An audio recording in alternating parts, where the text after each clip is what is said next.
I spent 6 months analyzing 50 serial killers. Not what they did, but who they were before their first murder.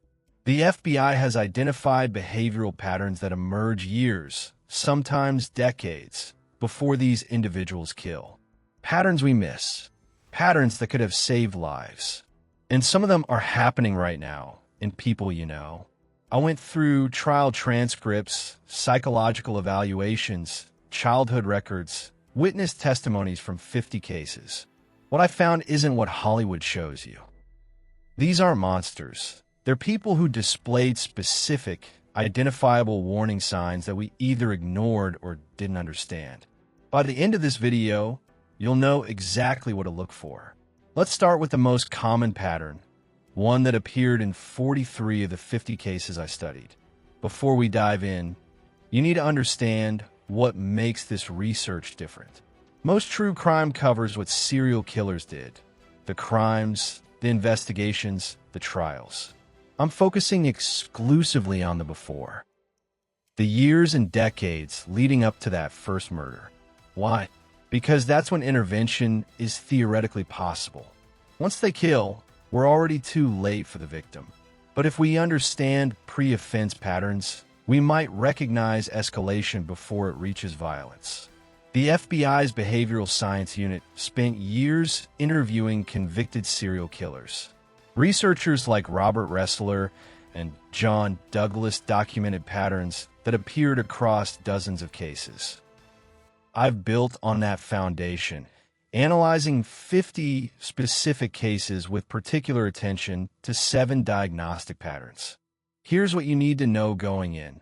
These patterns are probabilistic, not deterministic. Many people show 1 or 2 of these signs without ever hurting anyone.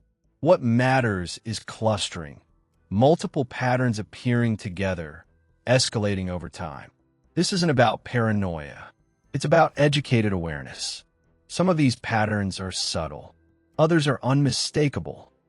All of them are documented in psychological research and case files. We're starting with the pattern that appeared most frequently across all 50 cases. Pattern 1 appeared in 43 of 50 cases. The FBI calls it fantasy rehearsal. Here's what it actually means. These individuals develop elaborate violent fantasies long before acting on them. But it's not just daydreaming.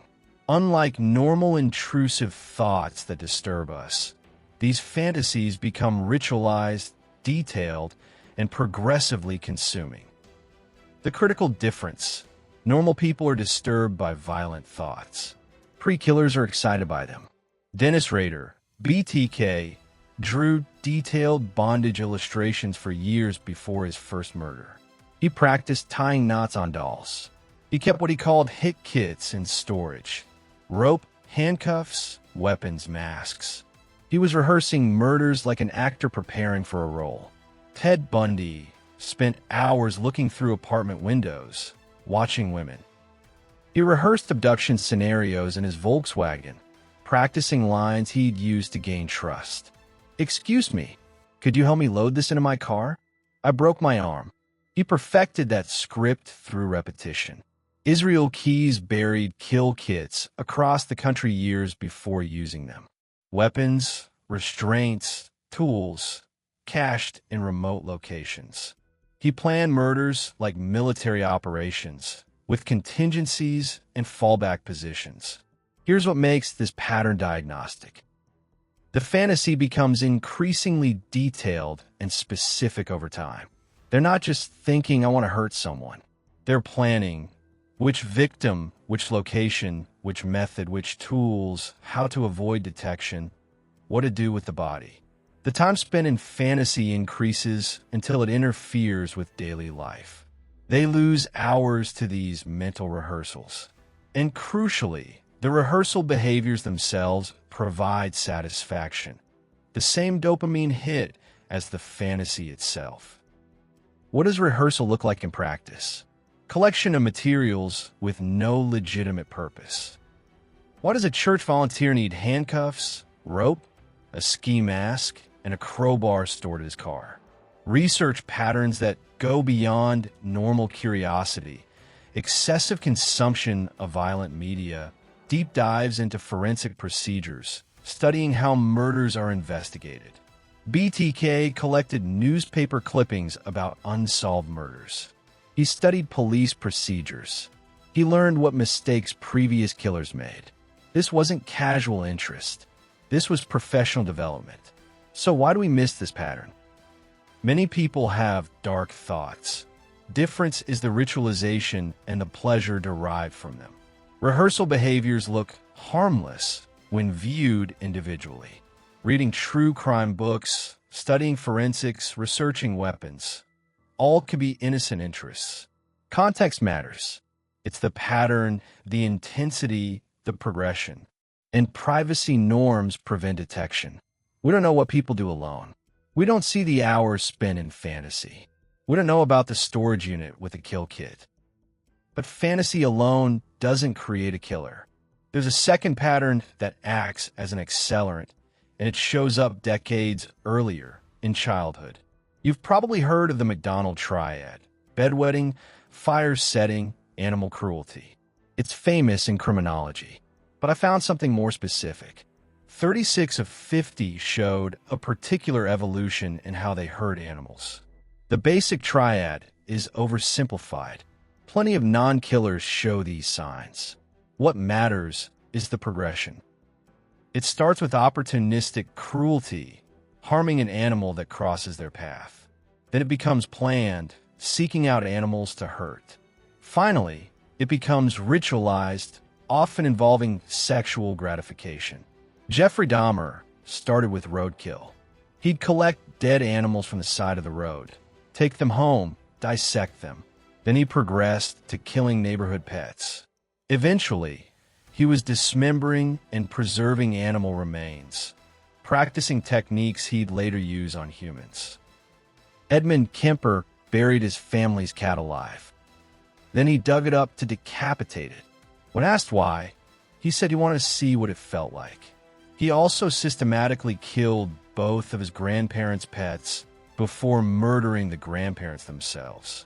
Carol Cole strangled puppies while alone. In later interviews, he described it as practice. You want to know what killing felt like without the risk of human consequences. Here's what makes the evolution diagnostic. First, escalation. Opportunistic to planned to ritualized. Second, experimentation. Trying different methods, prolonging death, seeing what happens.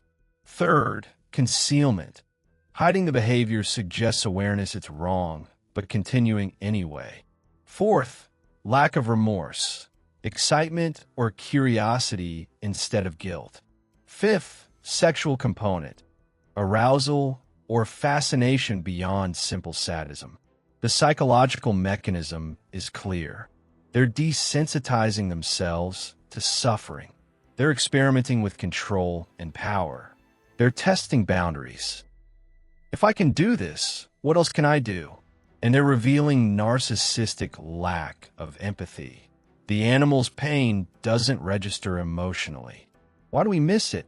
It's dismissed as boys being boys or kids are cruel. It often happens in private with no witnesses. Parents minimize it. It was just a phase. Cultural context matters too. Rural areas normalize animal death differently than urban areas. But here's the critical insight. This isn't about a kid who accidentally steps on a bug or feels bad about a pet dying. This is about deliberate, repeated, escalating cruelty that brings satisfaction instead of regret. Animal cruelty is disturbing, but the next pattern is even harder to accept because it happens in plain sight and we're taught to trust it.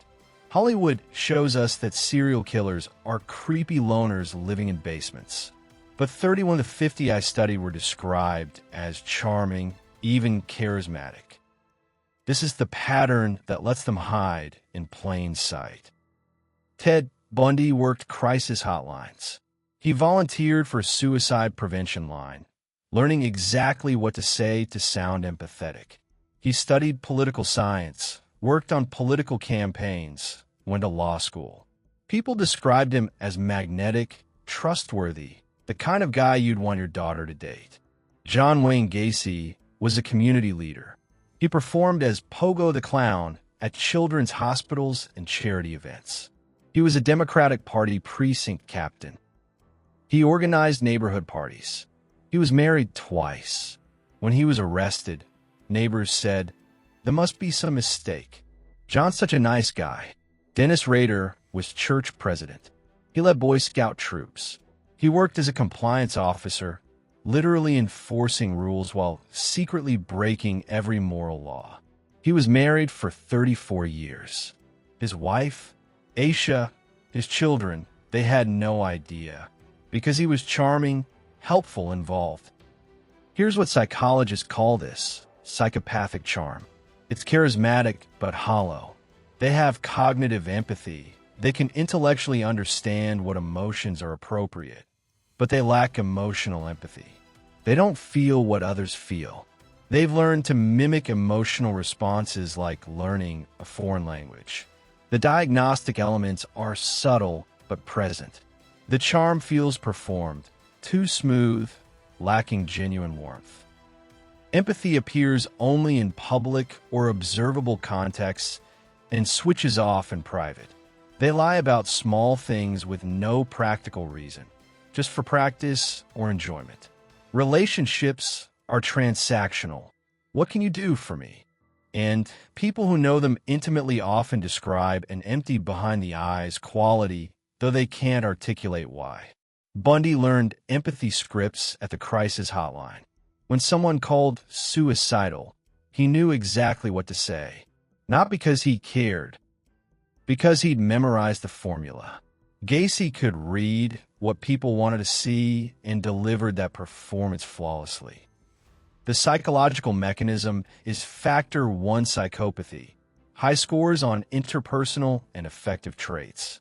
They view relationships as manipulation opportunities. Their grandiose self-worth is masked by the charm. They're playing a role, and they're excellent actors. Why do we miss this? Charm is socially rewarded. We trust charismatic people. We give them positions of authority, introduce them to our families, defend them when someone else expresses doubt. The feeling that intimate partners sometimes report is vague, unsupported by obvious evidence. And we experience cognitive dissonance. He's so nice, he couldn't possibly be dangerous. Here's an insider detail from the research. Many serial killers deliberately chose careers or volunteer positions involving trust and authority. Not despite their psychology, because of it. It provided access to potential victims and disarmed suspicion.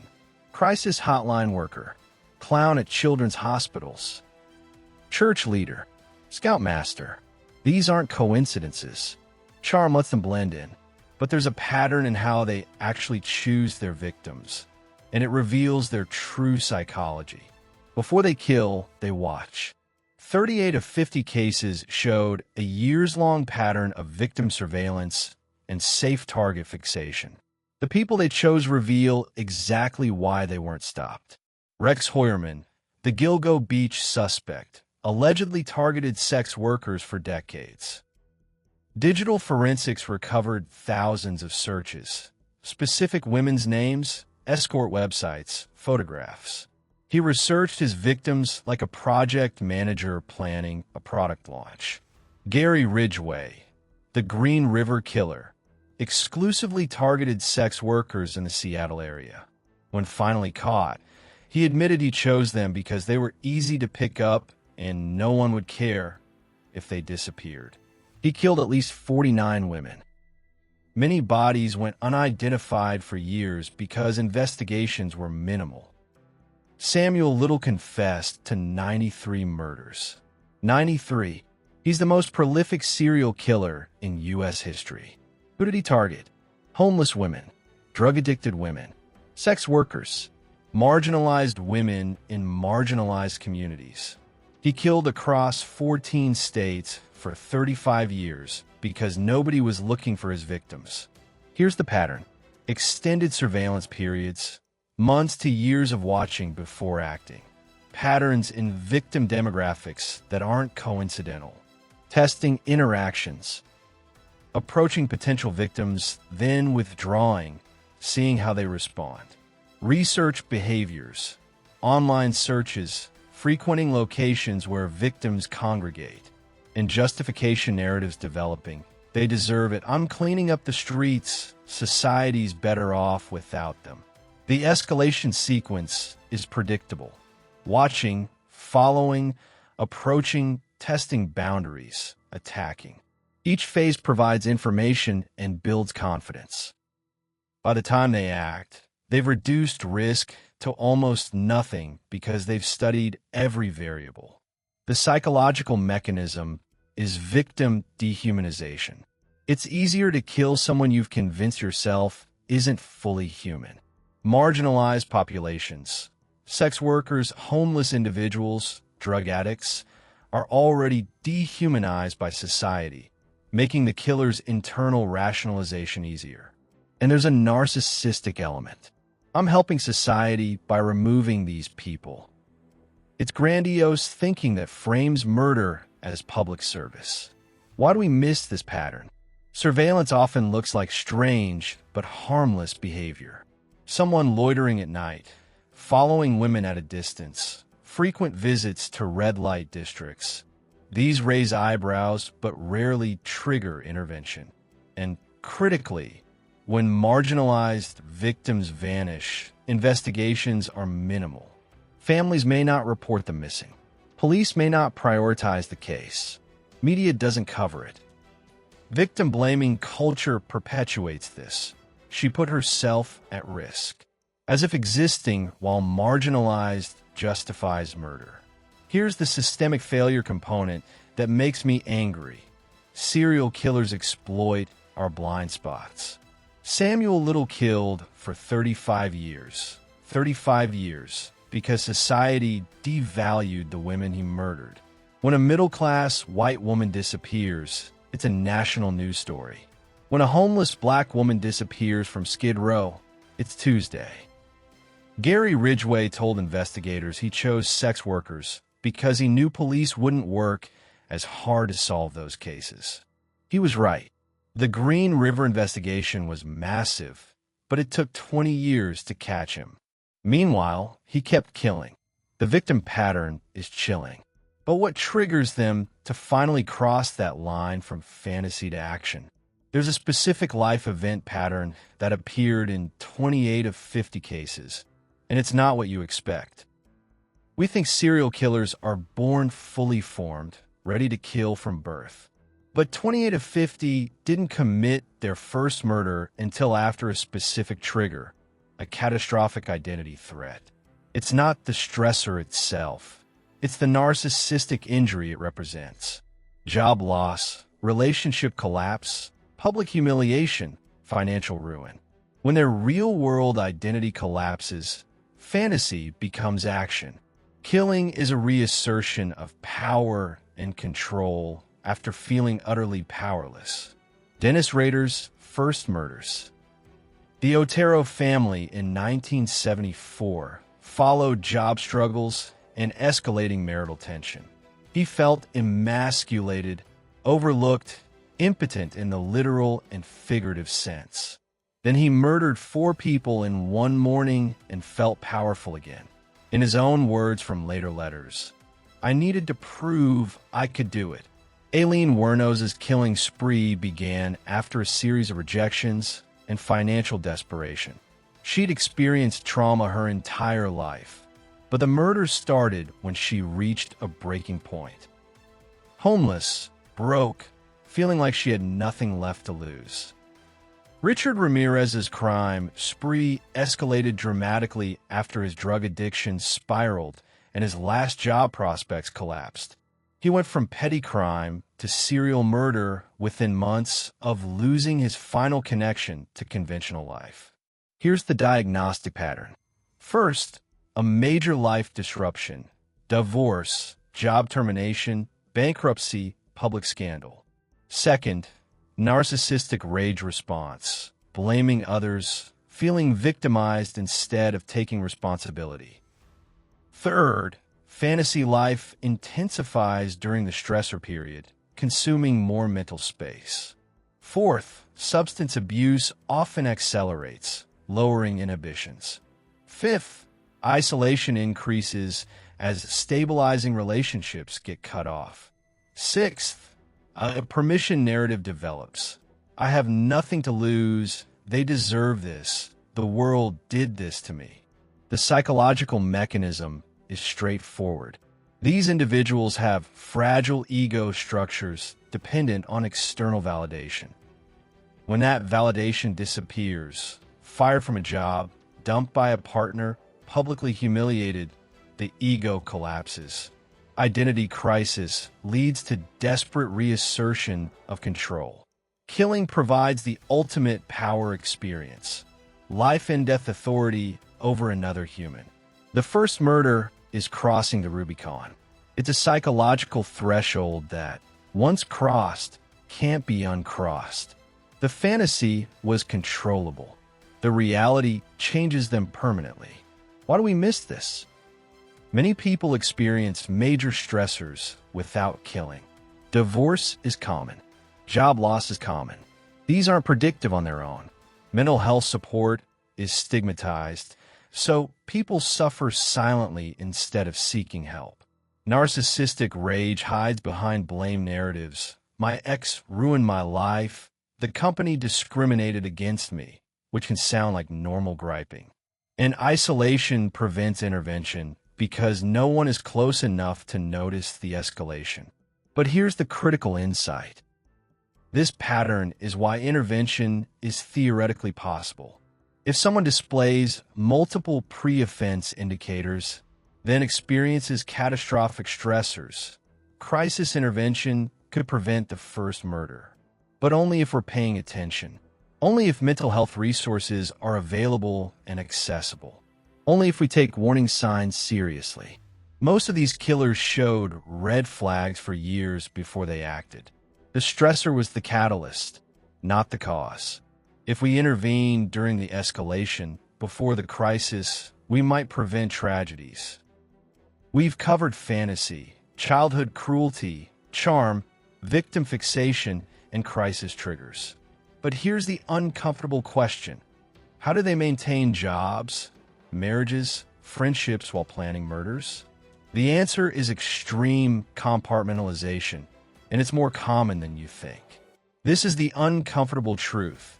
24 of the 50 serial killers I analyzed were successful in conventional terms. Married, employed, respected in their communities. How? Extreme compartmentalization. Dennis Rader was married for 34 years, raised 2 kids who loved him, served as church president, compliance officer, Cub Scout leader. His daughter has said she had a happy childhood. He helped with homework, attended school events, was present, involved, seemingly normal. Meanwhile, in the compartment his family never saw, he was BTK, binding, torturing, killing. Gary Ridgway was married 3 times, held a steady job as a truck painter for 32 years, regular church attendance, crying openly when discussing his faith with coworkers. His 3rd wife had no suspicion he'd murdered at least 49 women. He kept that entire part of his life sealed off. Herb Baumeister was a successful businessman, married with 3 children, lived in a large suburban home, respected by neighbors, active in his son's school. In his spare time, he lured young men to his property and murdered them. At least 11 confirmed victims. His wife noticed strange mannequins in the garage, actually decomposing bodies, and he explained them away as medical equipment for his business. She believed him. The psychological mechanism is dissociative compartmentalization. They maintain completely separate psychological spaces that never touch. The public self genuinely exists. Rader loved his daughter in the capacity he was capable of love. The private self exists simultaneously. Rader fantasized about murdering women while sitting in church next to his family. Diagnostic elements include extreme work-life compartmentalization, where coworkers and family see totally different people. Ritualistic behavior, strict routines that maintain the barriers between compartments. On-off switch quality, instantaneous personality shifts depending on which compartment they're operating in. No apparent cognitive dissonance. They genuinely believe they're good people despite their actions. Often highly organized in one life domain, while chaotic in the hidden domain. BTK's letters to police were meticulously organized. His church responsibilities were handled perfectly. His compliance officer job, where he cited people for violating city ordinances, was performed with zeal. Meanwhile, his murder planning was equally meticulous but existed in a completely separate mental space. Why is this possible? Psychopathic personality structure allows for splitting, maintaining contradictory self-concepts simultaneously. Ego protection keeps the good person identity intact while committing horrific acts. The murders literally don't factor into their self-assessment. Dissociative capacity means they can toggle between compartments without the usual mental friction. Rader could genuinely help an elderly neighbor with groceries in the morning and plan a murder that evening without experiencing contradiction. The compartments didn't communicate. Why do we miss this? Success and normalcy equals social camouflage. We don't expect regular people to be capable of horror. The compartmentalization means there are no behavioral tells in public life. Family members experience cognitive dissonance. He's a good husband and father. He couldn't. Except he could. And he did. This pattern reveals the most uncomfortable truth in all of criminology. Evil doesn't look like Hollywood monsters. It doesn't announce itself. It looks like your neighbor, your coworker, your church member. Most serial killers aren't Hannibal Lecter, brilliant and obviously dangerous.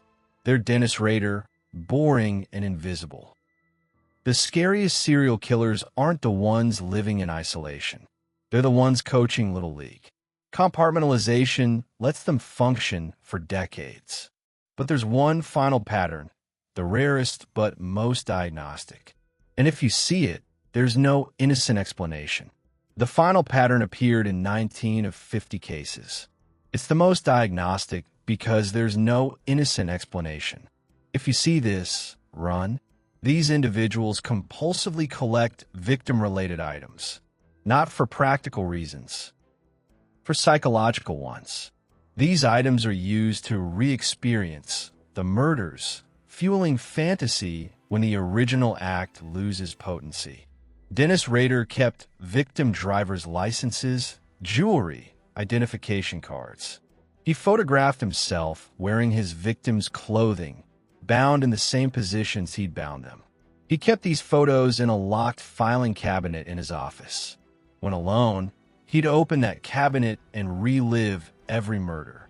The items weren't trophies in the sense of bragging rights. They were psychological fuel. Jeffrey Dahmer photographed his victims at various stages of death and dismemberment. He kept body parts in his apartment, skulls, bones, preserved remains. He was creating what he called a shrine, where he could spend time with his victims. The photographs allowed him to return to specific moments. He'd look at them for hours. Rodney Alcala, the dating game killer, photographed hundreds of women and girls. Authorities found over 1,000 photos after his arrest. Many victims have never been identified. He used these photos to relive encounters, plan future attacks, and maintain his fantasy life between murders. The diagnostic elements are unmistakable. Collections are hidden but obsessively maintained, often in locked spaces with elaborate concealment. Items have no practical value. They're purely psychological. Revisiting items provides arousal and satisfaction, reinforcing the compulsion. Photography or documentation is common. Visual records for re-experiencing. And risk-taking escalates.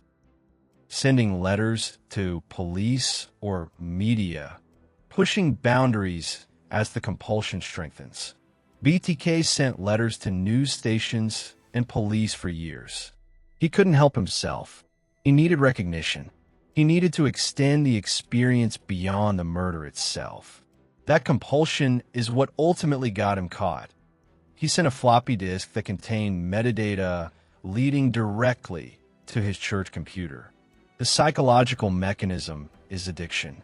The original act loses potency over time. They need reinforcement. Trophies provide that without the risk of committing new crimes. It's also about control extending beyond death. Keeping parts of victims means possessing them forever. Re-experiencing provides dopamine hits on demand. And narcissistically, there's a desire for recognition. Look what I did. Understand how clever I was. Why is this pattern diagnostic? There's no innocent explanation for collecting victim identification, photographing bound captives, keeping human remains. It differentiates serial killers from other violent criminals. It indicates planned, fantasy-driven crimes rather than impulsive violence. It demonstrates an ongoing psychological relationship with the murders. They're not isolated acts, but continued obsessions. Why do we miss this? Collections are hidden and only found post-arrest. Digital collections are harder to detect than physical ones. Harmless photography of strangers isn't reported, even though it should be. Privacy norms prevent discovery until it's too late. Here's the critical insight. Trophy collection is both compulsion and vulnerability. It's their psychological weakness. They can't destroy evidence because they need it. They can't stop revisiting the memories. BTK was caught because he couldn't resist sending a floppy disk. The compulsion was stronger than self-preservation. If you ever encounter someone with a collection of other people's personal items, IDs, jewelry, photographs, and there's no legitimate explanation, that's not a red flag. That's a siren. 7 patterns documented across 50 cases. But here's the critical question every single person asks. What do you actually do with this information? Let me be absolutely clear about how to apply this knowledge responsibly. First, pattern clusters, not single signs. No single pattern means someone is a serial killer. You need clustering, 3 or more patterns appearing together with evidence of escalation over time. Context matters enormously. Someone who collects knives and reads true crime isn't dangerous. Someone who collects knives, researches forensic procedures obsessively, shows no empathy in private relationships, and has a history of animal cruelty. That's a different situation. Second, community awareness, not paranoia. The goal is educated vigilance, not fear. Trust your instincts when something feels off. We're socially conditioned to dismiss gut feelings, but intuition processes information our conscious mind hasn't caught up to yet. If someone consistently makes you uncomfortable and you can identify multiple patterns from this video, pay attention. Document concerning behaviors. Keep a record with dates and specific details. He said something weird isn't useful. On March 15th, he described in detail how he'd commit a murder if he wanted to get away with it. Laughing while he said it is useful. Share concerns with trusted people. Don't stay silent because you're worried about overreacting. Talk to someone who can help you evaluate whether your concerns are proportionate. Third, who to tell and how. If there's immediate danger, someone has threatened violence, you've discovered weapons and victim items, you believe someone is an imminent risk, call 911. Full stop. If you're observing concerning patterns without immediate threat, use the non-emergency police line. Explain specifically what you've observed, when, and why it concerns you. Be prepared for skepticism. Authorities may not act on pre-offense behaviors. They're reactive by design, not proactive. Document everything anyway. If you're uncertain whether your concerns warrant law enforcement, talk to a trusted friend, family member, or therapist who can help you evaluate. Sometimes we need external perspective to reality check our observations. What to report? Specific behaviors with dates and context. Not just he's creepy, but he follows women at night. I've witnessed this on 3 occasions with dates and locations. Patterns, not feelings. Evidence, not suspicion. Expect skepticism. Pre-crime intervention is legally and practically complex. Unless someone has committed a crime or made a specific threat, police have limited options. That doesn't mean your concerns are invalid. Fourth, vulnerable population protection. Remember, serial killers target marginalized people because investigations are minimal. If you care about preventing serial murder, advocate for thorough investigation of missing marginalized people. Challenge victim-blaming narratives. Support organizations helping vulnerable populations. Systemic change prevents more murders than individual vigilance ever will. When a sex worker goes missing, demand the same investigation intensity as when a college student disappears. When a homeless person is murdered, demand media coverage. Samuel Little killed 93 women because nobody cared about the women he chose. That's on our society, not just on him. Fifth, ethical boundaries. Don't weaponize this information. Don't start witch hunts. Don't armchair diagnose people based on limited information. Leave professional assessment to professionals. Don't stigmatize mental illness. Most people with mental health conditions are not violent. Psychopathy is a specific personality disorder, not a synonym for mental illness generally. Use this knowledge for protection, not persecution. The goal is preventing violence, not creating paranoia. Sixth, the limits of pattern recognition. Even with all 7 patterns present, prediction isn't certain. Human behavior is complex. Some people display multiple concerning patterns and never act on them. Others show minimal warning signs and commit horrific violence. This isn't a diagnostic tool. It's a framework for understanding escalation.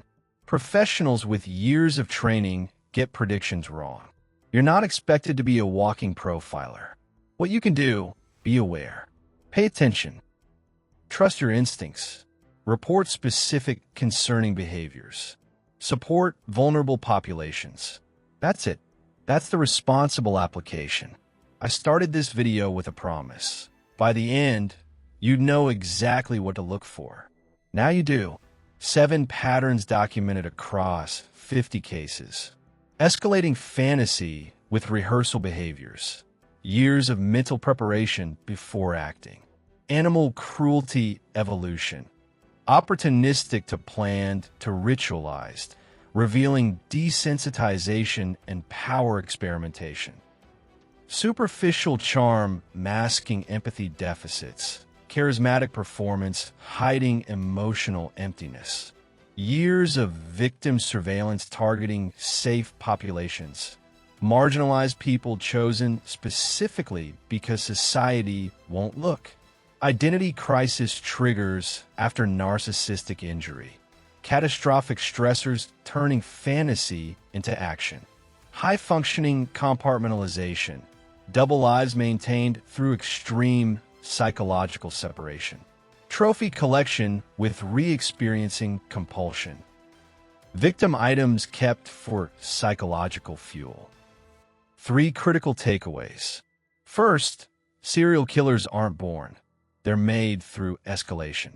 Every single one started somewhere. Childhood cruelty led to fantasy development, led to rehearsal behaviors, led to victim selection, led to murder. The pathway is documented. Early intervention is theoretically possible. Second, they hide in plain sight because we let them. Charm, success, normalcy, all camouflage. Evil doesn't announce itself. It coaches Little League. It works at your office. It sits next to you in church. Dennis Rader murdered 10 people while serving as church president. That's not an exception. That's the pattern. Third, the victims they choose reveal our blind spots. Marginalized people vanish because we don't look. Samuel Little killed for 35 years because society devalued the women he murdered. Gary Ridgway chose sex workers because he knew police wouldn't work as hard. That's on us. That's on a society that treats some lives as disposable. Here's what this means practically. If this changed how you see criminal behavior, I broke down the Gilgo Beach case, showing how Rex Hoyerman allegedly displayed 6 of these 7 patterns, yet remained free for 30 years. That video is linked on screen now. It's a case study in how we miss what's right in front of us. I'm also covering female serial killers because everything I just described, it looks different when women kill. The patterns are there, but the presentation changes. That's coming next week. Drop a comment telling me which pattern surprised you most, or if you've encountered someone displaying these warning signs. The conversation matters. This isn't just educational content. It's potentially life-saving information. Subscribe because I'm going deep on behavioral analysis, cold case investigation, and the psychology of violence. New videos every week. We're covering cases nobody else examines with this level of psychological depth. Why this matters. The families of BTK's victims waited 31 years for answers. The families of Green River victims waited 20 years. The families of Gilgo Beach victims waited potentially 30 years. All because we missed these patterns. All because charm and normalcy blinded us. We can't change the past, but we can pay attention going forward. These patterns exist. They're documented. They're identifiable. Whether we choose to see them, that's on us. Stay vigilant. Stay educated. And remember, the warning signs are there years before the first murder. We just have to be willing to look. Thanks for watching.